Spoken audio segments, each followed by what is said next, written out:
নমস্কার, নদিয়ার যুগবার্তার পর্দায় আপনাদের স্বাগত।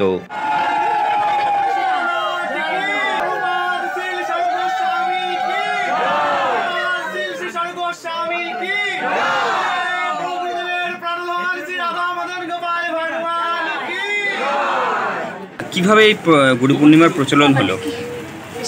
গুরু পূর্ণিমা হচ্ছেন ব্যাসদেবের থেকে, এটা হচ্ছেন ব্যাসদেবকে আমরা লক্ষ্য করি, কারণ সাহিত্য তখনকার দিনে ব্যাসদেবই লিখেছিলেন। সরস্বতী মানে বলতে নেই সরস্বতী কী ব্যাপার, সাক্ষাৎ ভগবানও অবতার হচ্ছে সপ্তাবেশ অবতার। তা তার ধরুন তিনি গুরু জগৎগুরু হয়ে রয়েছেন, যেমন আমাদের ভাগবত, তারপরে মহাভারত, তারপরে হচ্ছে গীতা, দেখুন সবই ব্যাসদেবের। সেই ব্যাসদেবকে উপলক্ষ করে আমরা জগতে করি, তার স্মৃতিটাকে রক্ষা করার জন্য এইটা নেমে আসে। আমাদের এই গুরু পরম্পরাটা নেমে আসে। আমাদের গুরু পরম্পরা হচ্ছেন অদ্বৈত বংশের আমাদের গুরু পরম্পরা, এবং সাক্ষাৎ নারায়ণ থেকে নেমে এসছেন।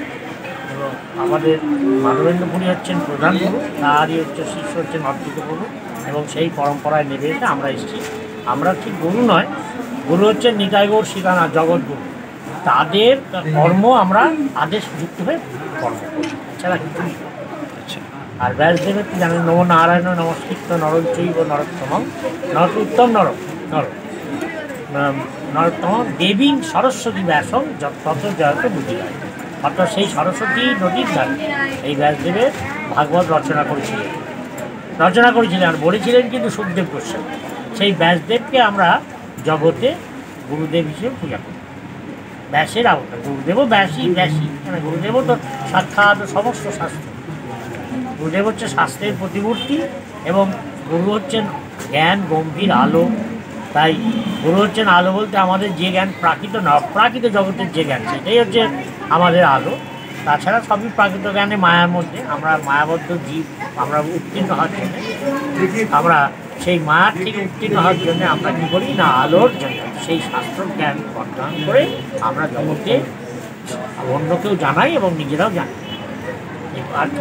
আনুমানিক কত বছর থেকে এই প্রচলন চলছে এই প্রথা? দেখুন, এটা তো মানে ওইভাবে তো ঠিক বলা যাবে না, কারণ হচ্ছে এটা আমাদের সকলেরই আন্দাজে বলতে হয়।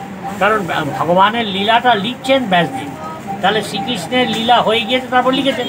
তাহলে 5,500 বছর যদি সবাই ধরে কৃষ্ণের সময়কাল, তাহলে আমার ধারণা যেটা যে উনি তারও আগে থেকে ব্যাসদেবের যখন লিখেছেন, কৃষ্ণ দ্বৈপায়ন ব্যাসদেব তিনি লিখেছিলেন, তার সেই সমসাময়িকই ধরুন তখনকার দিনে সেই সমসাময়িক ব্যাসদেব লিখেছিলেন।